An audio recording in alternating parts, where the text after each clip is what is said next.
ఏ మనిషికి కూడా అంతటి దురహంకారం పనికిరాదు. అహంకారంతో ఏం సాధిస్తారు? ఏమీ లేదు సాధించేది. గుర్తుంచుకోండి. అధపాతాళానికి నెట్టివేయబడతారు. మీ అహంకారమే మీ పాదాల కింద మీరు నిల్చున్న చోట భూమిని చీల్చి మిమ్మల్ని ఆ పాతాళంలోకి నెట్టేస్తుంది. అహంకారము మంచి గుణం కాదు. దాన్ని తొలగించుకోవడము మంచి స్వభావము. ఇది గుర్తెరిగి ప్రవర్తించడం అహంకారపూరితంగా విర్రవీగే వాళ్ళకి అత్యవసరమైనటువంటి అంశము. ఈ లోకంలో మంచితనం, మానవత్వము ఏ మనిషిలో అయితే ఉంటాయో వాళ్ళు భగవంతుడికి ఇష్టలుగా మారుతారు.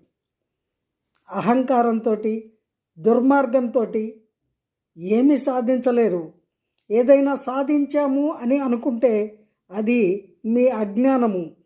తాత్కాలికము మాత్రమే, శాశ్వతము కాదు. మీరు ఉన్నా చచ్చిపోయినా ఏమైనా కూడా వాడా ఒట్టి వెధవ, వాడా నీచుడు, వాడా పొగరుబోతు, దురహంభావి అనే చెప్పుకుంటారు. గుర్తుంచుకోండి. జై గురుదేవ.